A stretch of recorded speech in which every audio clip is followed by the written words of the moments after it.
Hello, hello, hello, friend. Whoever is watching this, welcome. Welcome, welcome, welcome. So, if you don't already know me, my name is Ed. I like to make a lot of content on the internet. Not a lot, but, I like to make content on the internet. And Ironsworn is one of those things that I enjoyed making last year, just around when COVID hit. Um, Ironsworn is a super fun RPG that, if you don't know it already, it is an RPG, tabletop RPG that can be played solo, or it can be played co-op, or it can be played with a GM. So this is a GM-less tabletop RPG. I played a lot of this just before COVID and was super duper into it. When COVID hit, obviously a lot of other things were going on in my life that I had to deal with, and I kind of fell out of playing the game and setting it up. And I was playing with a friend, Mr. Zero Lombada, my buddy Josh, and yeah, a lot of other things just ended up becoming more important in my life, so I had to put Ironsworn to the side. On top of that, I was having a major issue with my keyboard, with my some technical difficulties. So Ironsworn is a journal keeping game, and it is that is the core of its solo play, is journal keeping and writing and keeping that sort of personal information to be able to carry on to the next episode. It enforces play and allows you to have a little more stability to what you are playing. So you'll notice that I'm in a much more casual voice if you've seen any of my other content than I normally am. This is going to be a very casual experience for me. It's what I want it to be. When I'm streaming, this is usually more of a performance, at least a little bit. I don't do that a lot, but this is going to probably be a lot more casual, a lot more candid. There'll be a lot more mumbling from me, a lot more pausing. A lot of like stopping and doing something. So this might not be like watchable content. I'm not really sure, but I do know that I have a few people who've jumped to my streams who loved Ironsworn, and I love Ironsworn. I want to play it again, and I have a lot of trouble playing Ironsworn completely in isolation. I need it to be recorded, or I need it to be co-op, or I need it to be something where I am engaged to some degree with a thought in my head that there is somebody on the other side listening, even if there isn't. So I just need to have that thought in my head to be motivated into doing it. So this is going to be an interesting jump back into the world of Ironsworn for me. So what has brought me back into it? Well, one, I thought maybe recording it instead of streaming it would be a different kind of experience, and hopefully the technical difficulties would go away, because my keyboard only acts up when I'm streaming. Don't know why. It's like a broadband I'm not sure. I'm really not sure what the situation is with it. But yeah, I'm hoping that I will not run into any problems when writing, and that'll honestly solve most of my issues. And two, I am making a campaign world. My friends have really encouraged me to dip into homebrew. I do a lot of pre-gen material for Dungeons and Dragons. Um, that I like to put up on the YouTube and stuff, and I'm used to just reading a book, reading somebody else's adventure, reading a different world, and really engaging in that and putting that onto the table for my friends to play in, and using that as sort of a crutch to rely on. And then there's some parts that I will homebrew and change that don't feel right.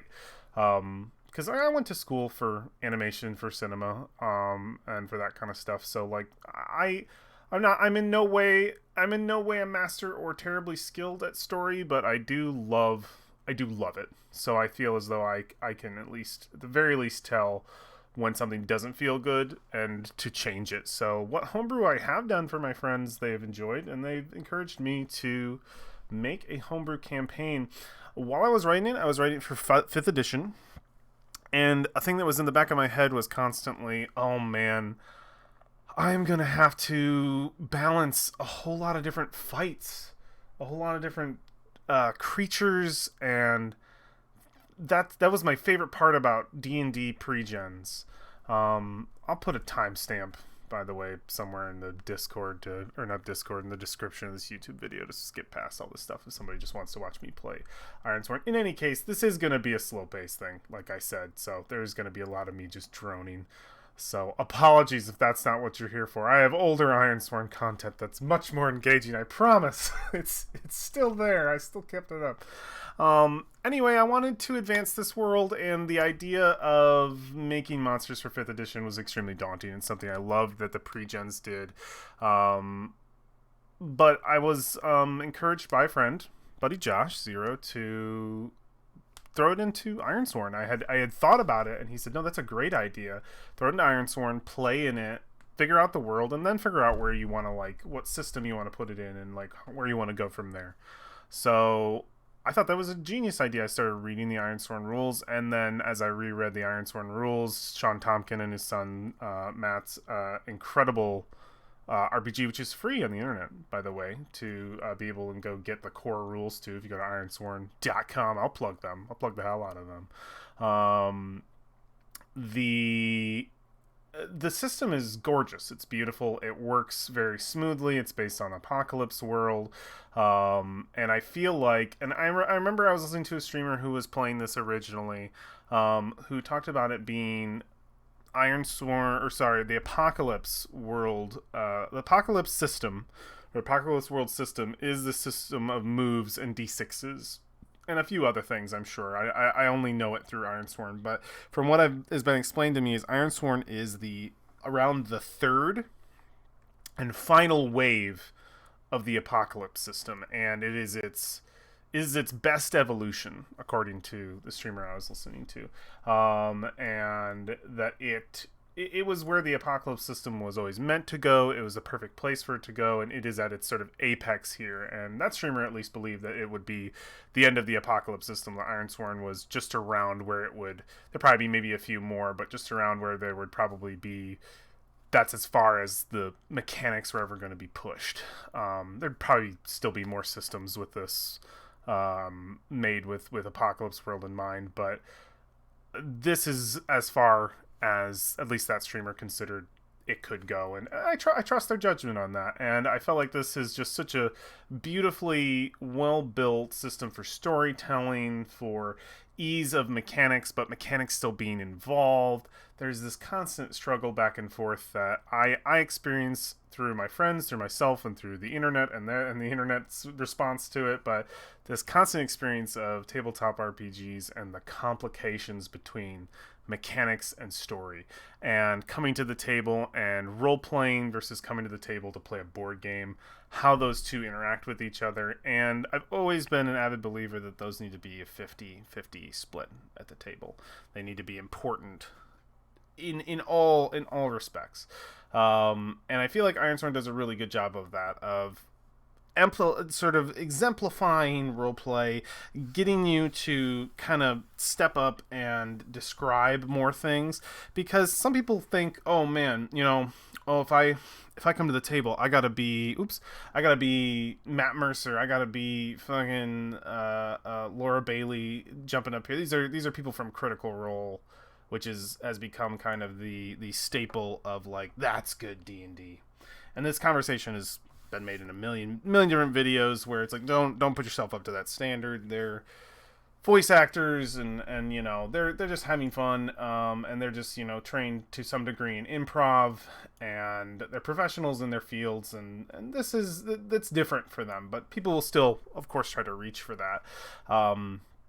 But it's interesting with games like Ironsworn and games in the Apocalypse World system, that I think, and God, I hope I'm not getting that wrong. I'm pretty sure it's Apocalypse World, not Burning Wheel. If I'm getting that wrong, I'm sorry. I'm super sorry about that.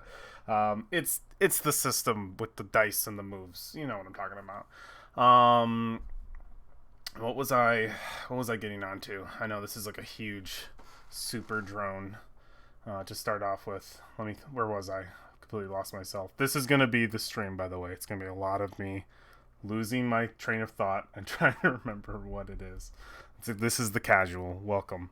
The oh yes. So I feel like Ironsworn.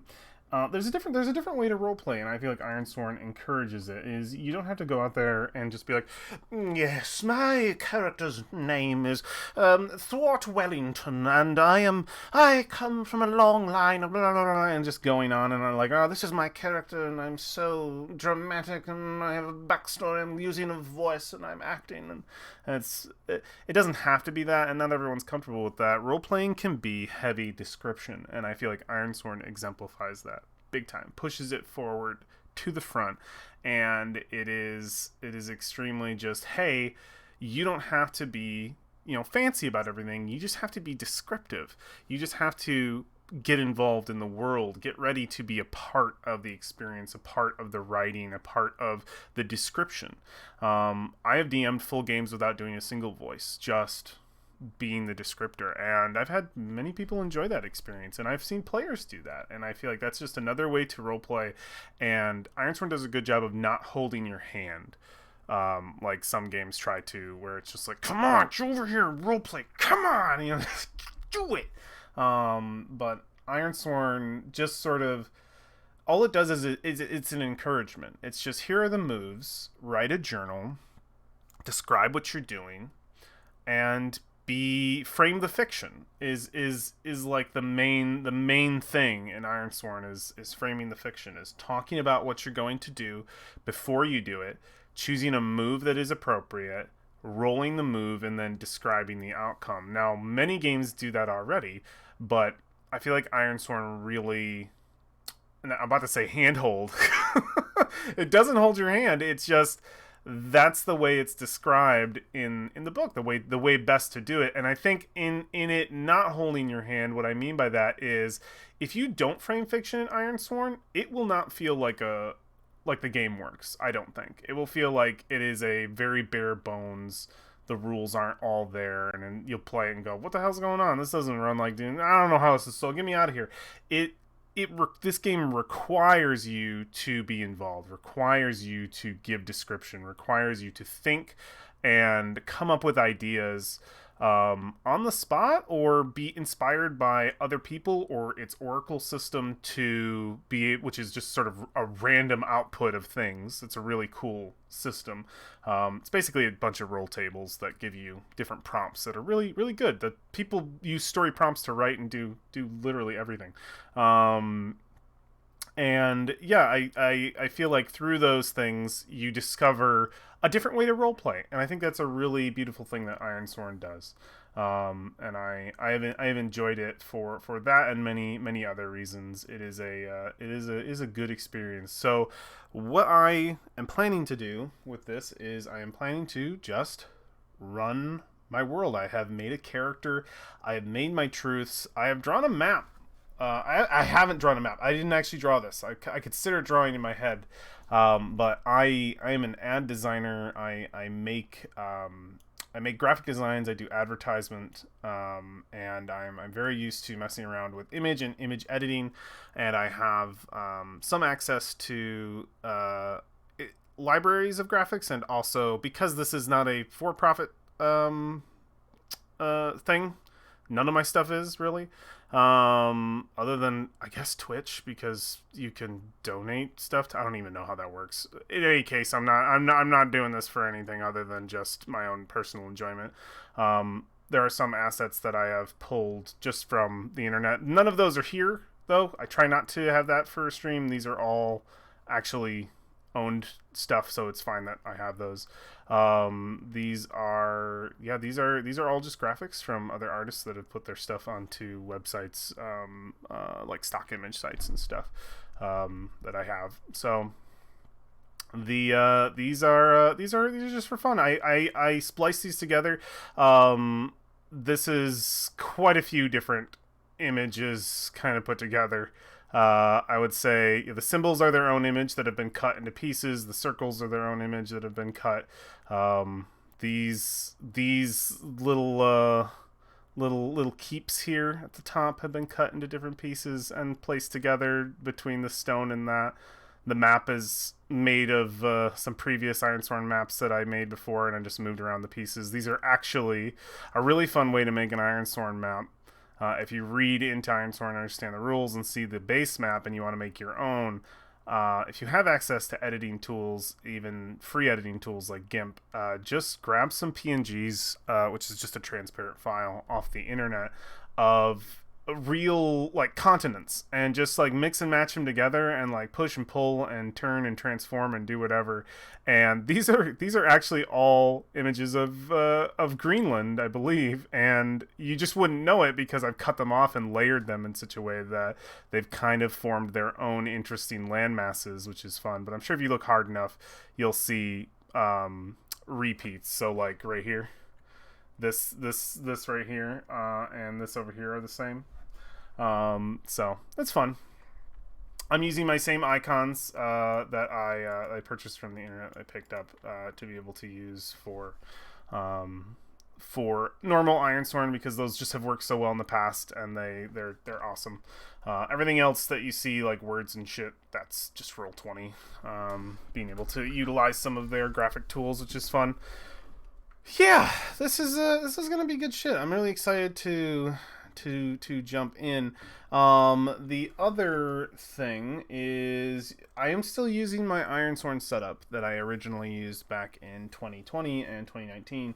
I just don't want to let this setup go to waste. Those are assets that I have, so like I wanna use them. They look cool.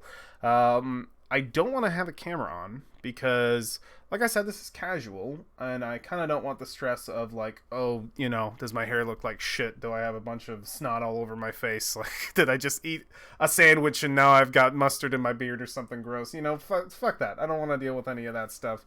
I would rather just remove that level of stress entirely and just make this a much more casual experience that will allow me to explore this world, get back into Ironsworn a little bit, and explore the characters, and hopefully just develop this and still be able to put it in a format that people who enjoyed watching me play Ironsworn before can read along with me effectively, and hang out.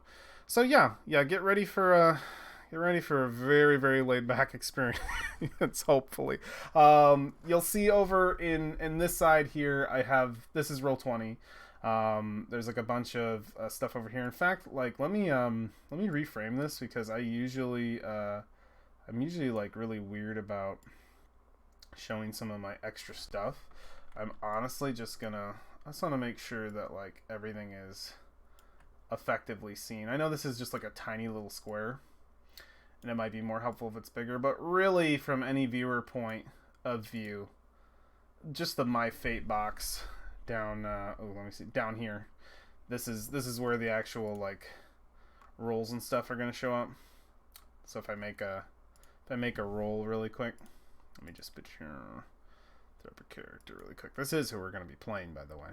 So if I just do whatever, and we look at the bottom, that frames itself quite nicely into the My Fate box, and you can see how much I've been screwed over in this situation.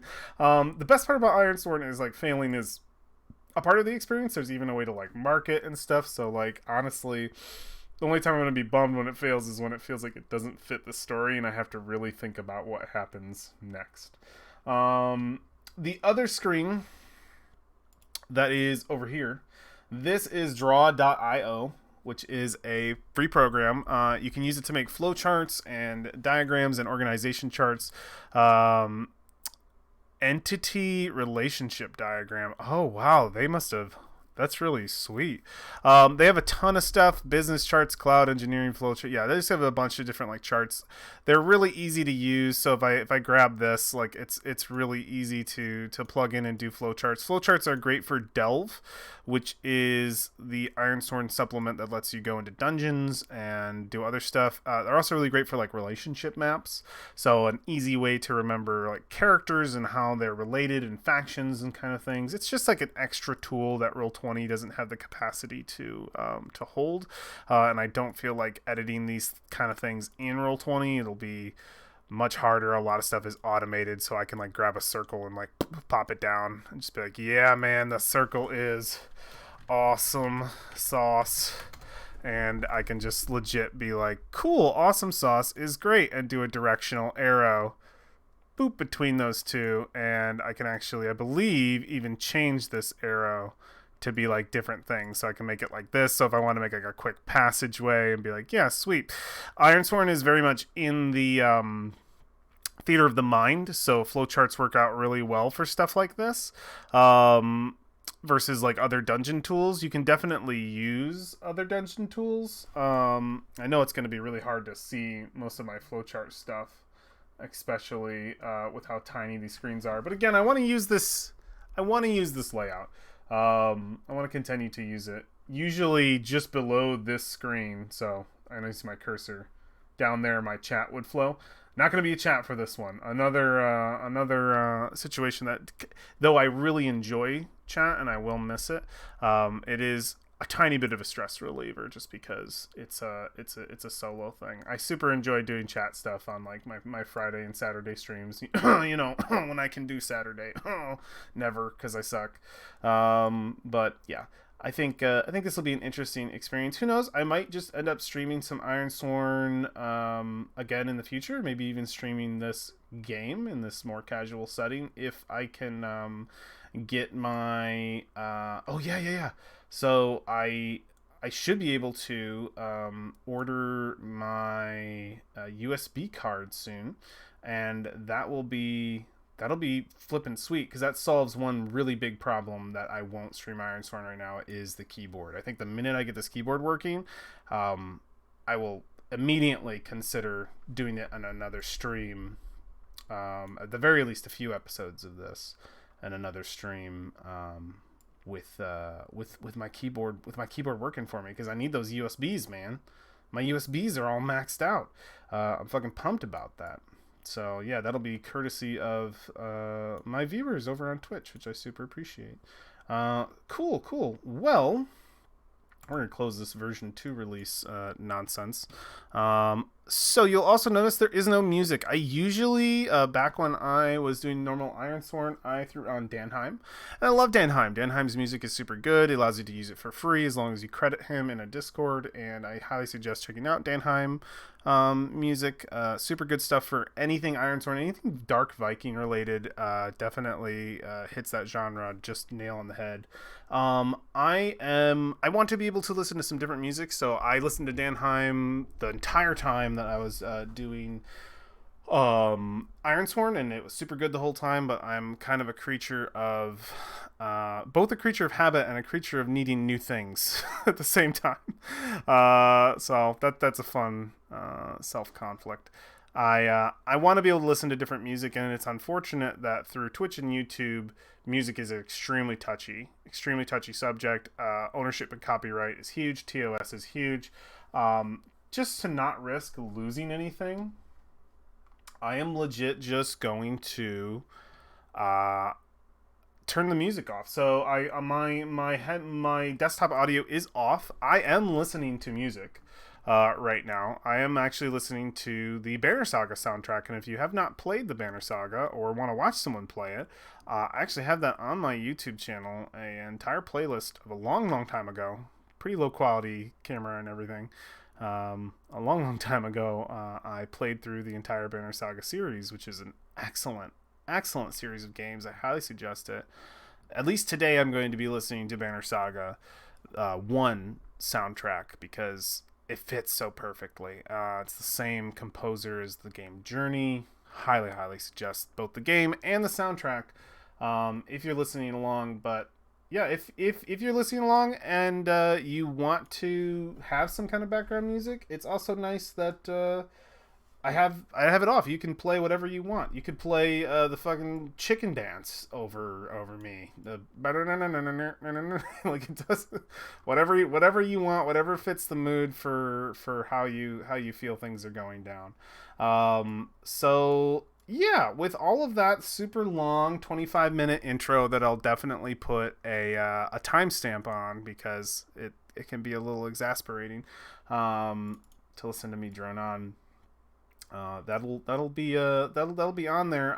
But yeah, with all that out of the way, I think we can probably jump in. And don't worry, I've gone from droning to continuing to drone because I am now going to go through a bunch of other things, but I'm going to try to fancifully drone in a fancy way.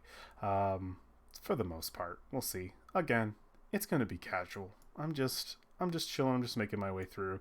Let's dive into my world. I'm actually going to restart my music because I love the intro music to Banner Saga. It's so good. Okay.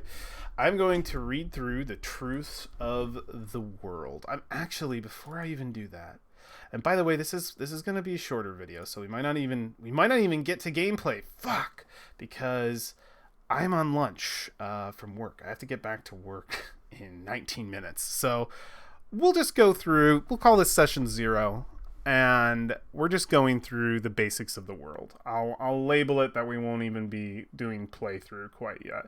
I want to go through the basics of the world and go through the truths and describe the character. Maybe we'll see what we get to in 19 minutes. So, I believe I had written an actual intro that should function as a nice overall introduction into the world. So this says an introduction, but this is actually an introduction to the gods a little bit, and I'm kind of not gonna do that one. I'm gonna do the world one because it's almost the same intro. I swear I've written an intro to this world like 8 times, and the truths is just me reiterating that in the very last. So this is when I was first making this world. I made it in World Anvil, and I was writing the introduction to it. And then World Anvil got complicated, and I was like, I'm just gonna do this in something else.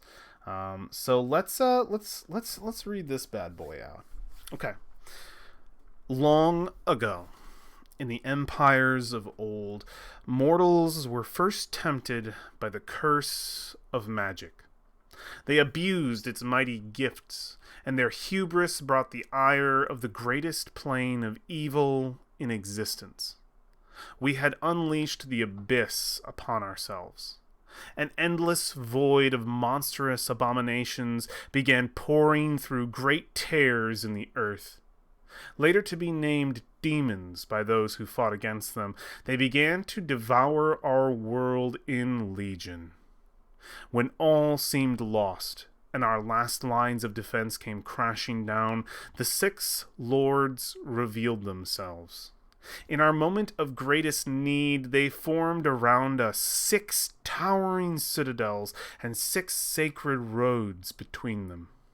This act of mercy created the enclosure, a shield of divine protection against the abyss that remains unbroken to this day.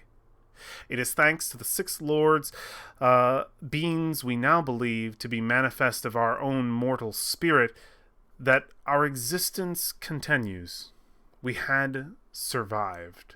I should have noted divine beings there, but we'll continue. An age has passed since that fateful time. After the lords ascended, those grateful among the survivors gathered to the citadels to form cities in their name. There they took on the role of stewards to the mighty walls that now protected them, calling themselves citizens of the 6. I've actually changed that to citizens of the citadels. I believe it's just citadel citizens or citizens of the citadels because I've got too many names going on. Anyway, continuing. Not all came to appreciate the gifts that they were given, though. Some clung to the past and the now protected lands that remained within the enclosure. The wilderness, as it would later be called, is where these scattered few would make their home. They built ramshackle villages and encampments, some even as bold to claim hermit kingdoms within the enclosure. These misled few have come to be known as deserters. So I actually wrote this a while back. That's changed slightly. I've actually made the deserters to be a nomadic people now. The Truths did a really good job of ironing some of this out, but this still functions as a good standard intro. They are a nomadic people. So their ramshackle villages and encampments are very rare to see built. especially not in the winter seasons when that's the only time that they really stop and encamp themselves.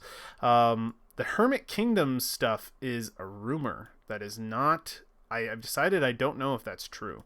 If there is an actual Hermit Kingdom, if there is a small kingdom out there of an established, stable, stationary group of deserters. As far as my truths have told me, and what I've ironed out there, they are nomadic, and that the kingdom's idea is just a rumor.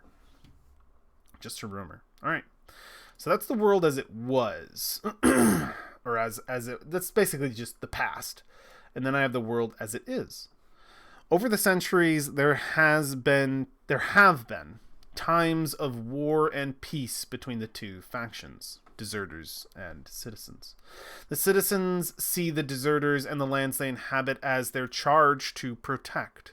All the while, the deserters believe themselves immune to the laws of the high citadels and feel entitled to govern themselves to whatever end. Still true. The conflict between them is ever constant, though rarely heated, as life is a precious thing in the enclosure. That, at least, we all agree upon. Most of this still holds up with my truths. This is good. I'm glad I'm some stability there.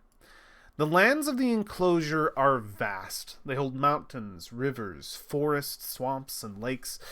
Tucked away ruins and lost roads dot the landscape, evidence of the empire that stood here once before. No matter where you are in the enclosure, though, a citadel is always in sight on the horizon.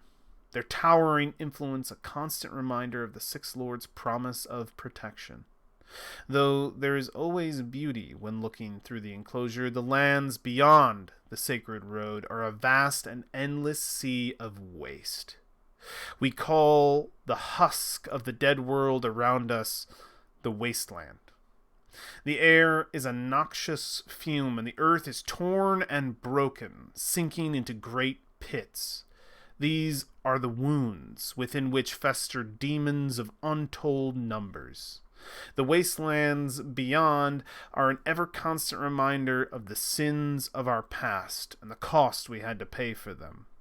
Rarely do any travel into the waste ever return, and rarer still do any mortals come forth from within it. Those few who have we call outsiders. They are met with great suspicion, for in them many would see a demon in disguise trying to trick their way across the sacred road. There have been some who have proven otherwise and were accepted. Some wielded their notoriety and became great influencers of their time. Others made themselves scarce and were forgotten, if ever seen at all. So that's interesting. The outsiders is still a thing I think exists in this world, but never made it into my truth. So I might have to make a truth for the outsiders. Probably off stream. The world of the enclosure is a grim one. The citadels offer protection and order, but at a cost to some freedoms once held dear. Others live free, the deserters, but they scrape their living off the ruthless wilderness that still remains, with tools of stone and nail. Life is hard, one way or another, for everyone in the end. There are those who try to make it better, though. Those who offer their skills and talents to the weak or downtrodden. Whether they do it for coin, clout, or concern, they are a needed few. The wayfinders of what is left of the world. So yeah, I detailed the wayfinders in a truth. I had them here just generally dealing with the weak or downtrodden, because I hadn't really thought of like what their place or direct purpose was. But I discovered that in the truths itself. So that is a general overview of the world without delving into the truths. But you know it, we're going to delve into these bad boys that I wrote. Oh man, look at all these suckers. We still have 10 minutes. Let's begin. Let's begin with some, at the very least. Get this intro stuff out of the way. There might be 2 parts to session 0. Who knows? Oh, excuse me. I just had a coffee. Super good. All right. Okay, here we go. I apologize for belches and stuff like that. I know that shit's gross. I know nobody wants to hear that crap, but unfortunately I have a bit of a stomach issue, and it's just kind of a constant for me. So super apologize in advance for all of that. And yeah, hopefully we can just get past it and keep going. All right, the truths. The old world. So I actually held to all the same truths. I was able to use truths from Ironsworn, and I was actually able to use some function from Ironsworn. And the thing I was talking about before, I know I'm going off on a small tangent, but whatever. I'm doing whatever I want. The 5e was scary for me because I didn't know what to do about creatures and all that crap, and I'm just taking directly from Ironsworn. I feel like it's so much easier to let a system decide on some of that and let some of their creatures and their creations and their beings sort of enter into the world. You'll also notice I'm using the same world layout too. I'm going to be using the barrier islands, the ragged coasts, the deep wilds, the flooded lands, all of these awesome zones that they created before, just because it works, and I'm not going to try to fix or rewrite something that isn't broken, that doesn't not work for my world. It absolutely does. Maybe in the future I might like rewrite or rename these as we build the world and like make them our own. We'll see, because it is going to be something that edits as a process, and this is going to be a part of the editing. We are effectively building my campaign right now, continuing to build on it and see what we can do with it. All right, so the old world. Oh man, there's gonna be I keep tangenting. We'll get to this, I promise. I also have to go through the Six Lords, man. I made a thing for the Six Lords, most of them, not all of them. I've actually left 2 kind of up to the game to decide, and I've already got some thoughts and ideas behind them. And there's some secrets that I can't reveal on there as well. Those are just for me. Cool. We'll go through lords too, because the lords and the religion of this land is extremely important. I want that to be noted. Not only is this sort of a grim world, it's very, and I hope that came through in the intro. The 6 lords and the 6 citadels and the roads between them are very important to this campaign world. But I'm half expecting anybody who plays in it to completely avoid them and stay in the enclosure. I'm just ready for it. So I'm hoping this will build the enclosure a little bit too, and the deserters inside. So yeah, these are a little more ironed out. Let's get into it. Okay, here we go. This time, I promise, we're actually going to start the old world. Wait, I need to go. No, I'm just fucking with you. All right. Lost to the wastes, it was once a place of empires where mortals prospered. The bold sections I have here, I don't know if you can see that, those are just sort of short excerpts of, I probably said that word wrong, but who cares, of the, just sort of short descriptors, so I don't have to read the whole thing when I'm going back over it, but we're reading the whole thing. So yes, we grew to reread this for my own sanity. Lost to the wastes, it was once a place of empires where mortals prospered. We grew too fast and became arrogant. We thought ourselves masters of our own fate. Wielding the power of the arcane at their fingertips, our forefathers reached for the heavens. Instead, they brought down upon mortal kind the ire of the abyss. It devoured whole kingdoms and laid our greatest heroes to waste. Save for the enclosure, nothing of the old world survived that dark time. It is only within that the world still remains, where the 6 lords protect us. So you notice I say the abyss? So I originally made this in 5th edition, and I was actually planning on making it in 5th edition. It has some ties to Forgotten Realms, but not fully, just the just bits and pieces. I was being inspired by like the Forgotten Realms, or just the D&D 5e demons and the Abyss and that whole situation, and using that as kind of a jumping off point. And we've kind of moved over to Ironsworn, which can still facilitate that to some degree, and in fact even allow me to edit it quite a bit. You'll see as we go on. Iron.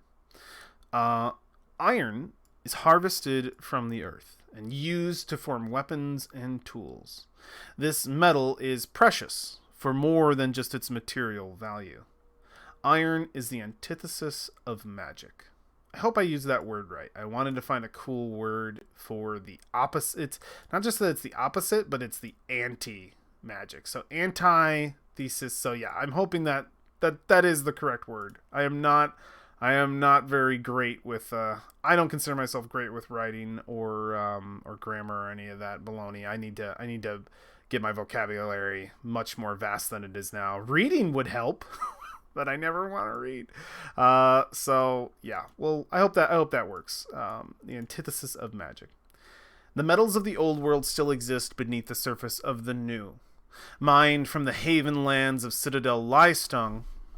It's actually to the north. This is Citadel Lystung, the Lord of Power. And these are the havens from Ironsworn. Right there. Cool. They are used not only for weapons, tools, and protection, but as a way to suppress magic. These metals, forged by Citadel citizens only, spread through their holdings and are most often seen decorating their soldiers. Through trade, raids, and the spoils of war, it is not uncommon to see some of these precious items fall into the hands of a deserter as well. If you find yourself on the path of a crazed mage or a rampaging horror, don't be without iron at your side. So yeah, just an establishment. So citizens, deserters, and outsiders are my kind of humanoid factions, effectively. Citizens, and I'm sure this has already been described in the thing, but just to make it fully clear, because some of these words can be like, wait, who's a deserter, outsider, what's the difference? And I get that. So just to make it as clear as possible, citizens live inside of the... I'm going to change my color here so that it's more easily seen as red. Nice. What about pink? I feel like that maybe pink is a little more... Anyway, I'm pinging on the map. It might not be big enough, but ping right there. I'll just zoom in, make life easier. Citizens live in the citadels. There are 6 surrounding the enclosure. Deserters live inside of the enclosure, and outsiders either probably not live. They come from the outside, from the wasteland. So you'll notice I have some markers here: wasteland, wilderness, which is basically anything inside. I'm kind of using this circle as a graphical element to say, like, hey, it's all in here, while not putting a big old word wilderness across my map, which will be annoying to go around. So yeah, we have wasteland, wilderness, citadels, and it's citizens in the citadels, deserters in the wilderness, outsiders in the wasteland. So cool. I have 2 minutes left. I know I can read one more. Perfect. Let's do legacies. Legacies. The enclosure sits atop the ruins of the last empire of the old world. The citadels and the sacred roads were forged by the 6 lords and form the boundaries of the enclosure. The wilderness within was once of our own make, an ancient empire that formed the final bastion of defense against the decay of the abyss. War-torn by many battles against that dark foe, its great castles and towers have been cast into ruin. What we were able to preserve remains here, lost beneath the foundations of the new. So my idea behind that is like, it's pretty self-explanatory, but I wanted there to be ruins. I wanted there to be places of the old to discover inside, because that's always just a really good key element to kind of any fantasy setting, is finding these old forgotten places. And not that the old empire has been forgotten, it's just been overtaken by the wilderness. After people left the enclosure itself to stay inside of the citadels, effectively going, oh cool, we have all this awesome land now that has been preserved by these gods that popped up and effectively saved us. Awesome. We're gonna go to their awesome super huge castles, so we don't have to deal with being in basically the ruined leftover husk of our empire that had been fighting a war against a demon horde. from the abyss. So they're like, man, screw this. Let's just go to the new awesome house that our that our gods made for us. Get me out of here. And all that happened to the place of old is those who stayed behind were few, unable to maintain what was left of the ruined empire. So the wilderness overgrew over top of it, and that's how we have so many centuries later these ancient ruins that you can delve into and find all kinds of neat shit, you know, crazy scary stuff or neat cool stuff. Like, who knows, like, there's so many opportunities. There could be fucking like first thing that comes to mind is like a chamber that's still holding like demons inside of it, like starving demons, that was like sealed off during one of the battles of the of that ancient war against the abyss. Because in my head, the demon hordes like got in and were like fighting, and like the last fight like happened like right in the center. But when the six lords came, they like they pulled, if you've seen the first Lord of the Rings movie and the special edition where Sauron explodes and there's like and all the guys get knocked back, that's kind of like what I was imagining. Like, oh yeah, all their forces got knocked back, like shield lines got drawn all the way around, and they raised these awesome like citadel fortresses for you to live in. And so this area was not quite yet consumed like the rest of the world would eventually either become or already was at the time. It was saved in that moment. So yeah, I think it's an interesting, I love built upon old empires. It's a Forgotten Realms thing. A lot of people use it. It's a core element to fantasy, I feel, that I always want to be able to explore and have as an option. All right, cool. So that is the first three truths. That's an overview of the world and a discussion of kind of what this is going to be. I have to get back to work. I'm 2 minutes late, but that is going to be the first part of the intro episode. I'm going to probably do another one later and upload it pretty soon, maybe in the next couple days. And I'm going to go through the rest of the truths. I'm going to go through the six lords. I'm going to introduce my character, whose name is Alan Richter. He's going to be an interesting dude to play, and we'll talk about what he's doing in the world and get on the ground running with discovering more about what this world is going to be like, what it's about, and sort of building it through. I definitely I've written a lot to frame it, so I'm hoping to just fill in those cracks and just get it looking good. All right, cool.